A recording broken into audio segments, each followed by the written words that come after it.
بسم الله الحمد لله والصلاة والسلام على رسول الله وعلى آله وصحبه ومن اهتدى بهداه أما بعد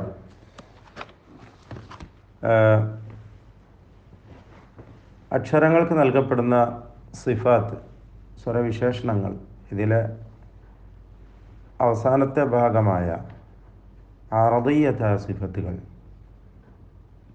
താൽക്കാലികമായി പ്രത്യേകമായ സന്ദർഭങ്ങളിൽ മാത്രം കടന്നു വരുന്ന വിശേഷണങ്ങൾ, അതാണ് സിഫാത്തുൻ അറദിയ്യ എന്നതുകൊണ്ട് ഉദ്ദേശിക്കുന്നത്. അതിൽ പ്രധാനമാണ് തഫ്ഖീമും തർക്കീഖും. അതിലെ ഒരു വലിയ ഭാഗം നമ്മൾ വിശദീകരിച്ചു കഴിഞ്ഞു. ഇനി റായിന് നൽകപ്പെടുന്ന പ്രത്യേകമായ ശബ്ദഗുണങ്ങൾ, റായിൻ്റെ തഫ്ഖീം, റായിൻ്റെ തർക്കീഖ്, ഇതാണ് നാം പറഞ്ഞു വരുന്നത്. ഇതിൽ സാക്കിനത്തായ റാ പദത്തിൻ്റെ മധ്യത്തിൽ വരുമ്പോൾ അതിനെ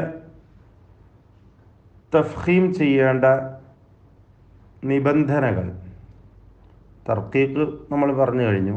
തർക്കീഖ് ചെയ്യേണ്ടത് ശുറൂത്തു തർക്കീഖ് ലിറാഇ സാക്കിനത്തിൽ മുതവസ്സിത, അത് നാം വിശദീകരിച്ച് കഴിഞ്ഞ ഭാഗമാണ്.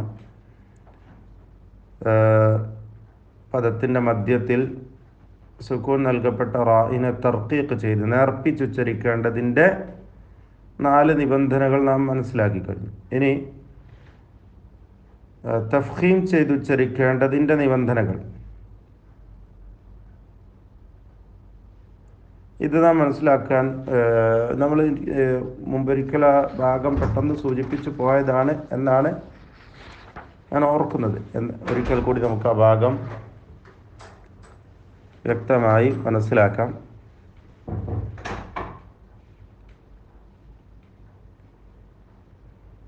ഒന്നാമതായി അറിയേണ്ടത് അൻ യകൂന ഖബ്ല അർ-റാഇ ഫത്ഹ ഔ ദമ്മ, ഒരു പദത്തിൻ്റെ മധ്യത്തിൽ സാക്കിനായ റാ വരുമ്പോൾ അതിൻ്റെ തൊട്ട് മുമ്പിൽ ഫത്ഹോ ദമ്മോ ഉണ്ടായിരിക്കണം എന്നതാണ് ഒരു നിബന്ധന റായിനെ തഫ്ഖീം ചെയ്യാനുള്ള. ഉദാഹരണമായി ലാ തർഫഉ, ലാ തർഫഉ, പിന്നെ യർദൗനഹു, ഇത് ഫത്ഹ വന്ന ഉദാഹരണം. ദമ്മിൻ്റെ ഉദാഹരണം യുർസഖൂൻ, നുർസിലുൽ മുർസലീൻ, നുർസിലുൽ മുർസലീൻ, അല്ലേ? 2 പദം വന്നു. ഉർകുദ് ബിരിജിലിക്, സൂറത്ത് സ്വാദിലാണ്. ഉർകുദ്, സ്വാദ് 42. ഉർകുദ്, ഇവിടൊക്കെ ഇടക്ക് മധ്യത്തിൽ സാക്കിനായ റാ തഫ്ഖീം ചെയ്തുകൊണ്ടാണ് ഉച്ചരിക്കുന്നത്. ഇവിടെ റാഇൻ്റെ തൊട്ടു മുമ്പിൽ ഫത്ഹ വന്നിട്ടുണ്ട്, അല്ലെങ്കിൽ ദമ്മ് വന്നിട്ടുണ്ട്. രണ്ടാമത്തെ ഷർത്ത് എന്താണെന്ന് വെച്ചാൽ അൻ യകൂന ഖബ്ല അർ-റാഇ കസ്റത്തുൻ ആരിദ സവാഅൻ കാനത് ഹാദിഹിൽ കസ്റ മഅ അർ-റാഇ ഫീ കലിമതിഹാ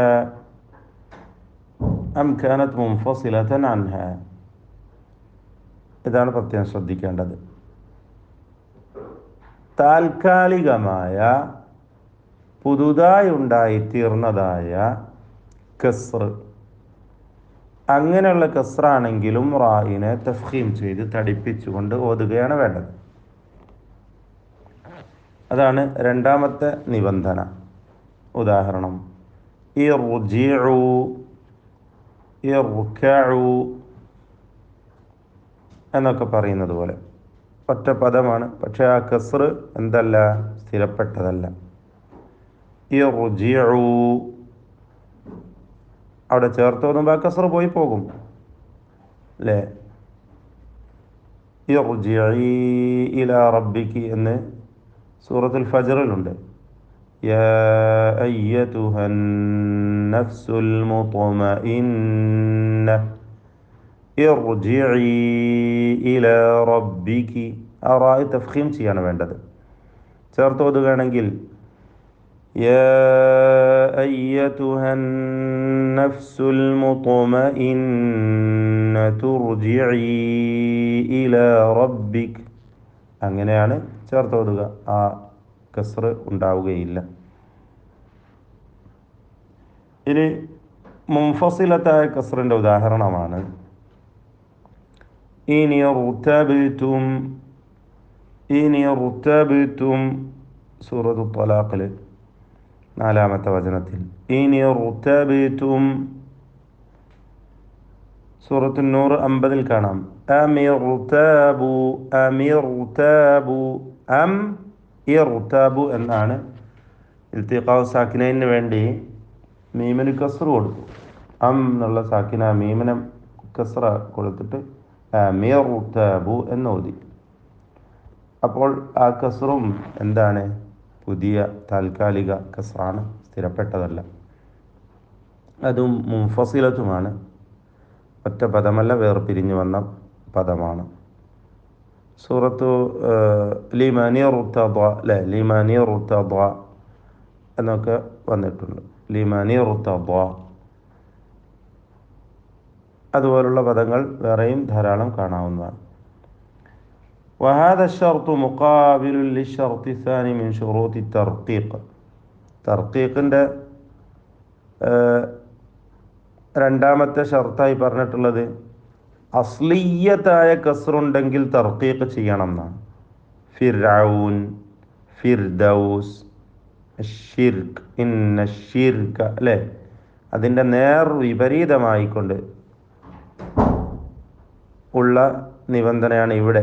എന്ന് വെച്ചാൽ ഇവിടുത്തെ കസ്ർ അസ്ലിയത്തല്ല, മറിച്ച് ആരിദത്താണ്, പുതുതായി ഉണ്ടായതാണ് എന്നർത്ഥം. മൂന്നാമത്തെ നിബന്ധന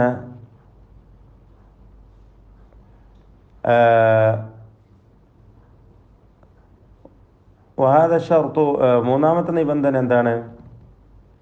أن يكون قبل الراء كسرة أصلية منفصلة عنها. മുൻഫസിലായ കസ്ർ ഉണ്ടായിരിക്കണം എന്നുള്ളതാണ്.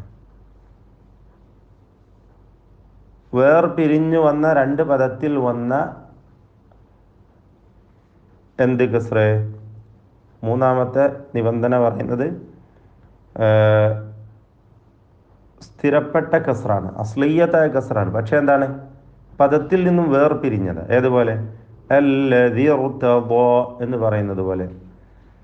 സൂറത്തു നൂറിലെ 55-ാമത്തെ ആയത്തിൽ അല്ലദീ എന്നതിൽ ആ ദാലിൻ്റെ കസ്റ അസ്ലിയത്താണ്, അത് സ്ഥിരപ്പെട്ടതാണ് വസ്ലിലും വഖഫിലും ഒക്കെ. പക്ഷേ എന്താണ്? പദം രണ്ടെണ്ണമാണെന്നർത്ഥം. അല്ലദീ ഇർതദ, അല്ലദീ ഇർതദ, അവിടെയും തഫ്ഖീം ചെയ്യണം. അപ്പോൾ തർക്കീഖ് ചെയ്യൽ എവിടെ മാത്രമാണ്? ഒറ്റപ്പദത്തിലായിക്കൊണ്ട് സ്ഥിരപ്പെട്ട കസ്ർ സാക്കിനായ റായിന് മുമ്പിലുണ്ടെങ്കിൽ മാത്രം. അതിന് വേറെയും പ്രശ്നം വരുന്നുണ്ട്. ശേഷം ഇസ്തിഅലാൻ്റെ അക്ഷരം ഉണ്ടാവാൻ പാടില്ല. അതാണ് അടുത്ത് പറയാൻ പോകുന്നത്. അങ്ങനെയുള്ള പദങ്ങളിൽ മാത്രമേ തർക്കീഖ് ചെയ്യുള്ളൂ. ഇപ്പോൾ നമ്മളത് സൂചിപ്പിച്ച ഫിർദൗസ്, ഫിർഔൻ പോലെ, ഷിർക്ക് പോലെയുള്ള പദങ്ങൾ. നാലാമത്തെ നിബന്ധന കൂടി പറഞ്ഞുകൊണ്ട് നമുക്ക് അവസാനിപ്പിക്കാം. أن يكون بعد الراء حرف من حروف الاستعلاء السبعة المتقدمة. മുമ്പ് പറഞ്ഞ നാം മനസ്സിലാക്കി പോയിട്ടുള്ള 7 ഇസ്തിഅലാഇൻ്റെ അക്ഷരങ്ങളുണ്ട്. തടിപ്പിച്ച് പെരുപ്പിച്ച് പറയേണ്ടതായ ഇസ്തിഅലാഇൻ്റെ അക്ഷരങ്ങൾ. ആ അക്ഷരങ്ങളിൽ ഏതെങ്കിലും ഒന്ന് സാക്കിനായ റായിൻ്റെ ശേഷം വരിക. റായിന് സുക്കൂനുണ്ട്, റായിൻ്റെ മുമ്പിൽ അസ്ലിയത്തായ സ്ഥിരപ്പെട്ട കസ്റൊക്കെ ഉണ്ട്. പക്ഷേ റായിന് ശേഷം വരുന്നത് ഇസ്തിഅലാഇൻ്റെ അക്ഷരമാണെങ്കിലും അവിടെ തഫ്ഖീം ചെയ്യുകയാണ് വേണ്ടത്. ഫിർഖ എന്ന ഉദാഹരണം പോലെ സൂറത്തു തൗബ 122-ൽ ഫിർഖ. അതുപോലെ സൂറത്തുൽ ഫജ്റിലും സൂറത്തുൻ നബയിലൊക്കെ ഉണ്ട് മിർസാദ്. ഇന്ന ജഹന്നമ കാനത് മിർസാദ. ഇന്ന ഇന്ന റബ്ബക ലബിൽ മിർസാദ്. റാഇനെ തഫ്ഖീം ചെയ്യണം, കാരണം റാഇന് ശേഷം വരുന്നത് സ്വാദാണ്, ഇസ്തിഅലാൻ്റെ അക്ഷരമാണ്. ഫിർഖ എന്ന് പറയുമ്പോൾ റാഇന് ശേഷം വരുന്നത് ഖാഫാണ്.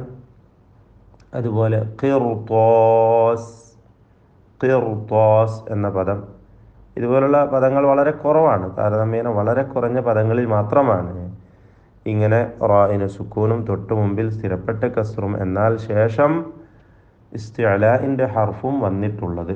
അപ്പോൾ ഈ 4 നിബന്ധനകൾ ഒരുമിച്ച് കൂടൽ നിർബന്ധമാണെന്നർത്ഥം. എന്നാൽ നേരത്തെ നമ്മുടെ ബഹുമാനനായ അബു ആസിം ചോദിച്ച അതേ ചോദ്യത്തിൻ്റെ ഉത്തരം റാഇന് ശേഷം വേറെ വേറെ പദത്തിലായിട്ടാണ് ഇസ്തിഅലാൻ്റെ അക്ഷരം വരുന്നതെങ്കിൽ അവിടെ തഫ്ഖീം ഉണ്ടാവുകയില്ല.